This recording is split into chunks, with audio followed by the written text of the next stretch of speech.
Hello, welcome back to my YouTube channel Desi cook. आज हमारे kitchen में बन रहा है जी साबूदाने की खीर, जिसके लिए मैंने लिया है साबूदाना। इसको पानी में भिगो दिया था 10 मिनट पहले। और 3 कप हम लेंगे दूध के। इसमें शामिल करेंगे 2 इलायची, छोटी इलायची। 3 चम्मच हम इसमें डालेंगे 3 टेबल स्पून शुगर।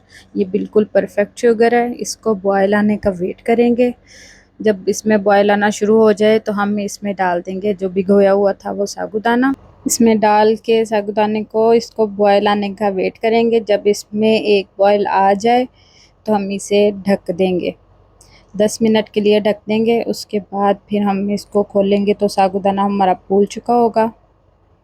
ये ले जी, हमने कवर कर दिया। 10 मिनट के बाद देखें ये अच्छे से फूल चुका होगा। और फिर हम आंच को करेंगे ऑन और इसको पकाएंगे गाढ़ा होने तक। 3-4 बॉयल में ही ये गाढ़ा हो जाता है। इसको अच्छे से हम मिक्स करते रहेंगे, हिलाते जाएंगे ताकि नीचे ना लगे। ये देखें अब गाढ़ा हो गया अच्छे तरीके से। इसके फ्लेम को हम करेंगे बंद और इसको ठंडा होने के लिए रख देंगे।